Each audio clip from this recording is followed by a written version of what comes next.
Natural law as a foundation for moral thinking isn't referring to scientific law, not really the law of nature, but rather the law of natures, of essences, what a thing essentially is, what its nature is. We all talk about human nature all the time.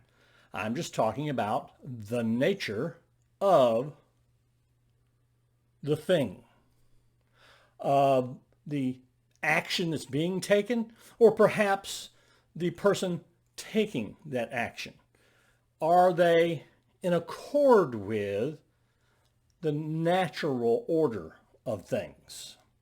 The Stoics actually came up with the natural law theory. The Stoics had this idea that there was a guiding principle to everything, the Logos.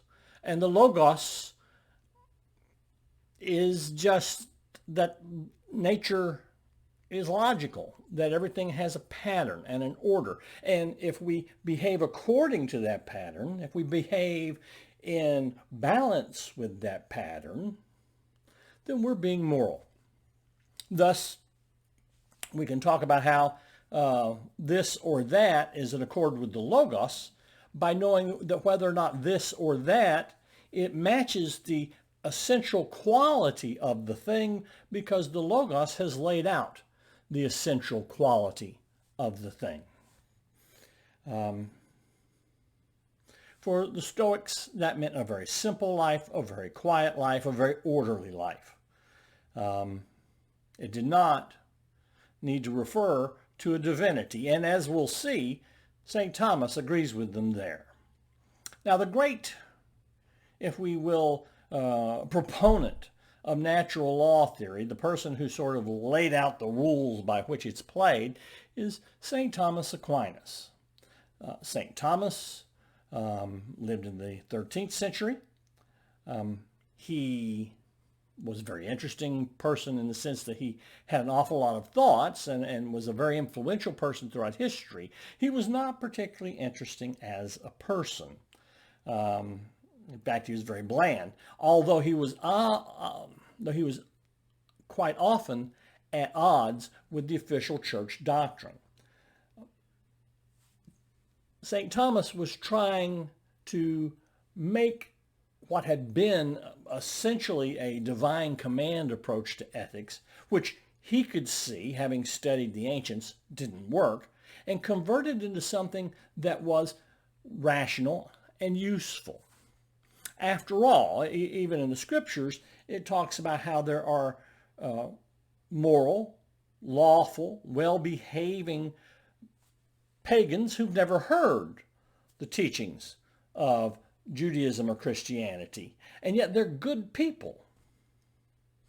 Looking back at the Stoics, he sees, well, here's a principle which is in accord with our idea of a creator deity making the world, setting out the essence of things, and then his commandments, we can see, are simply attempts to get us to apply ourselves to our essence. We are essentially not to kill, not to steal, not to commit adultery. We are therefore to be honest and forthright and nonviolent and monogamous. This, then, is our essence. These things. And when we violate our essence, we are being immoral. Now, it was important to Aquinas that this be discoverable through reason as well as through revelation. Through reason, because he's going to rely on the idea that the law is rational to sort of legislate his way through a moral code and a political system that will enable everything to be essentially true to God's plan. Because God has laid out a logical plan, all we have to do is follow his reasoning. Now, that is not to say there is no room for revelation.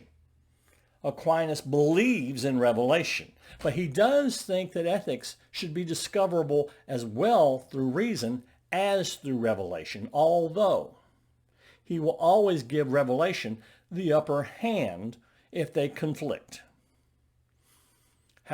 He just didn't think that happened very often. Whether it does or doesn't, well, that would be for someone inclined to do some research in that area to find out. But for Aquinas, it is this idea that you need a soul to be moral, not necessarily rationality.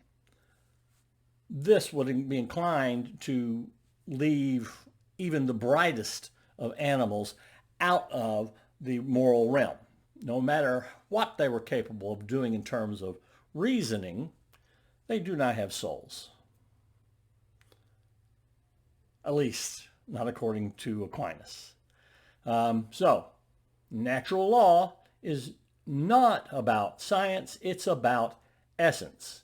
It's about being able to reasonably follow the divine's thought processes so that we can behave morally by following the essential nature of what he has made us to be. Natural law. Easy as falling off a log. Now, natural law has been used as a foundation of social contract theory. It's not always used, but it has been used. When it has been used, it's simply a realization that we must all agree to behave according to natural law. We can agree to behave some other way. We can establish other principles than the principles of natural law. But back at its roots, social contract theory was simply an attempt to take natural law and make it into an established relationship that human beings agree to between themselves. And thus those outside the contract are also outside natural law.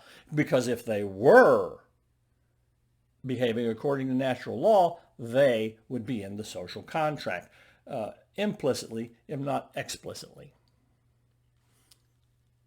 That's a lot to think about, I know. And it gives us a lot to talk about. So keep on talking philosophy.